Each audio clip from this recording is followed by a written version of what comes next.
not mad at people who say, I'm not voting for Kamala because I don't respect. I hate Trump, but I won't sleep at night voting for Kamala Harris because I feel like I'm endorsing genocide.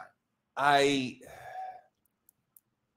wouldn't say that. I understand them. I understand that perspective. I understand that if you feel like, and you're right, that there's this genocide and this apartheid happening, you got to do something about that. I personally struggle with how much some folks want to penalize Kamala over it. I don't know. Do you really think that, I mean, I guess so, but do you really think that Biden and or Kamala or any Obama, any reasonable steward of the United States could call Netanyahu and say, okay, you got to stop. You got to stop attacking them right now? I think what they could do, yes, but and Netanyahu would say, fuck off. And he'd still do it. And then you stop sending money. And then, according to experts, this thing couldn't go another 3 months without U.S. support. That's how you stop it. It's like, oh, my kids keep eating junk food. They eat what they want at school. Yeah, stop giving them money. I mean, I don't think that they don't care about Palestinians. I think, like, what is... So I don't what think Joe Biden cares about Palestinians. This is what I think. I think Joe Biden does not care about Palestinians in any substantive way. And I think that Kamala Harris might, but the fact that she might care about them but still has the same policies in some ways is worse, right? Because you're allowing a political decision to trump a moral decision. I find it hard to believe that there's this group of people, they're like, we just don't care. Is it that do they feel like the strategic importance of Israel, morally, politically, strategically, whatever, is so high? And historically, this has been a one-sided conversation in America because we have a lot of powerful Jewish brothers and sisters, and we have prior to this chapter of this, there's been almost no Palestinian voice nationally. No prominent one, yeah. Right. So anytime you have this, I mean, even it's amazing. Even super lefty MSNBC, when Sinwar was killed, they didn't have any Palestinian. I mean, that's journalistic malpractice. You didn't have any. You had Israeli and Jewish voices on to talk about the death of.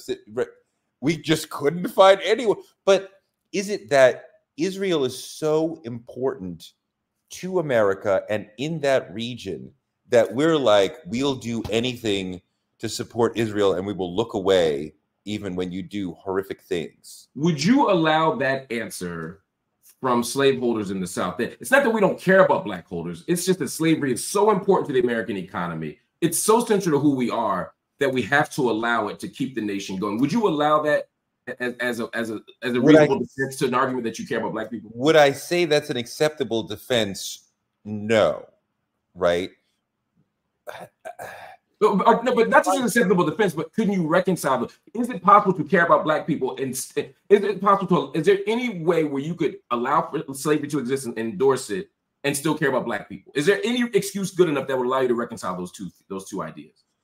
No, I know you know that is an imperfect analogy. How so? I'm just trying. Because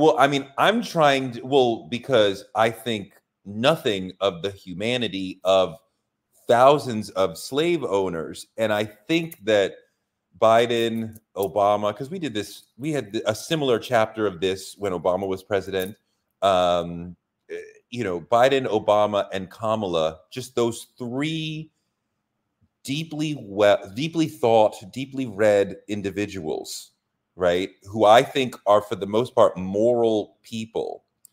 Do I think that they just don't care about one specific group of people on the globe? I think there's a lot of people they don't care about.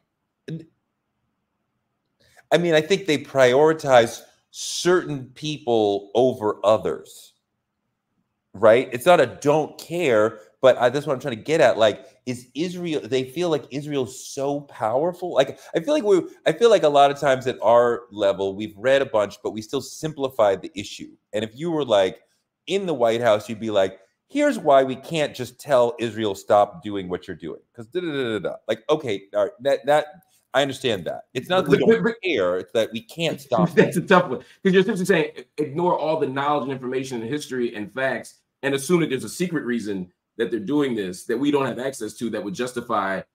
But you're basing it on we don't care, and I feel like that's a little simplistic. No, remember, for me, care isn't the point, because like I said, I think Kamala may care. I think Biden doesn't care. For me, the outcome is the same, so it's immaterial whether they care or not. Yeah. But I guess what I'm saying is any willingness to trump a strategic interest, a monetary interest over people's lives, to me, ultimately, is immoral. I even look at it through almost like you made me think of The Wire, and you know how they would be like, "Can we keep the violence down because it fucks up the business?" Right. And like you think Biden and Kamala, Obama would be like, can you tamp down the violence because that messes up the business? We want to give you money because when we give you money, that is good for America. Most of that money gets spent with American companies. I have a conspiracy theory about that. Oh God, tell me. It's not that crazy. I think Netanyahu doesn't want a Democrat in office. He wants Trump back because that's his buddy. And so he's deliberately ignoring the ceasefire to make Biden and Harris look weak on this. And then Trump will come and Trump will give him the deal of the century. And he'll immediately offer a ceasefire, which then will make Trump look like the hero. It'll allow him to look like the boss of the Middle East. Trump will give more than Biden would give. And so Trump wins, Netanyahu wins, and Democrats look weak. I think that's the plan. That's not even a conspiracy theory. I think that's very reasonable. And I think that probably Netanyahu would probably follow that playbook just to screw with Kamala / Biden for sure. Yeah. So you're bad at predicting sports, but maybe you're better at elections. Who wins on November? If the election right now, who wins? I think Kamala's going to win. I've been paying attention to this brother on TikTok who is microscoping what's going on in Pennsylvania, and he talks about early returns. Dems are leading in terms of the returns, the votes that are already in, not that they're counted, but we can see where they're coming from. And these sort of Steve Kornacki sort of things that he's like, the returns from Dems are so great that it's a margin that Republicans could not hope to make up. And I think Pennsylvania is a critical plank in this, and whichever way Pennsylvania is probably the new Ohio. Whichever way Pennsylvania goes, probably the nation will go. Yep. So that because Pennsylvania is a reasonable bellwether for Michigan and Wisconsin, and Dems need all three of those to win. Trump needs to break through those to win. So I'm looking at Pennsylvania goes, the nation goes, and I think that she's going to be ahead in Pennsylvania.